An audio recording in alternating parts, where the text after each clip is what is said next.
పశ్చిమ గోదావరి జిల్లా భీమవరంలో రాష్ట్ర public accounts committee chairman MLA Pulaparthi Ramanjaneyulu Srikrishna Devaraya కళ్యాణ మండలంలో కూటమి ప్రభుత్వం 2 ఏళ్ల నమ్మకం అభివృద్ధి సంక్షేమ కార్యక్రమాన్ని నిర్వహించారు. కార్యక్రమంలో పాల్గొన్న కేంద్ర మంత్రి శ్రీనివాస్ వర్మ మాట్లాడుతూ ఆంధ్రప్రదేశ్లో పెద్ద ఎత్తున తీర్పు ఇచ్చి కూటమి ప్రభుత్వాన్ని ప్రజలు కార్యకర్తలు నిలబెట్టారని, ఈ 2 ఏళ్లలో ఎన్నో హామీలను అమలు పరిచామని అన్నారు.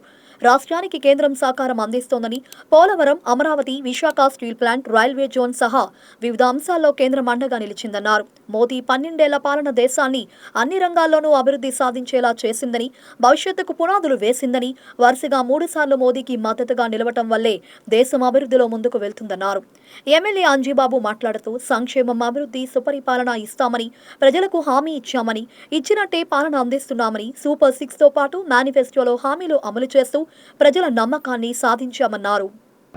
ఎన్నికల్లో ఏదైతే హామీలు ఇచ్చామో ఆ హామీలన్నీ కూడా పూర్తి చేసామనే విషయాన్ని ప్రతి ఒక్క కార్యకర్త కూడా గమనించవలసింది.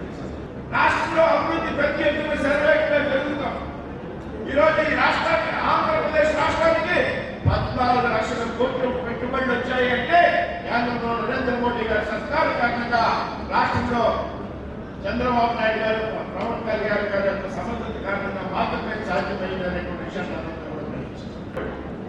పోలవరం ప్రాజెక్టులో పెద్ద ఎత్తున జరుగుతున్నటువంటి అభివృద్ధి పనులు, అమరావతిలో సర్వేగా జరుగుతున్నటువంటి పనులు, విశాఖపట్నంలో ఆర్ఎస్ఎల్ మిట్టల్ గ్రూప్ 1,30,000 కోట్లతో పెట్టుబడి, రామాయపట్నంలో బీపీసీఎల్ రిఫైనరీ 1,00,000 కోట్లతో పెట్టుబడి, విశాఖపట్నంలో గూగుల్ డేటా సెంటర్ 1,35,000 కోట్లతో పెట్టుబడి, రిలయన్స్ డేటా సెంటర్, నిన్న కాకుండా పుట్టపర్తిలో డిఫెన్స్ కి సంబంధించినటువంటి ఉత్పత్తి, కర్నూలుని డోన్ హబ్ గా ప్రకటించింది కదా, విశాఖపట్నం స్టీల్ ప్లాంట్ ప్యాకేజీ ఇవ్వడం జరిగింది కదా.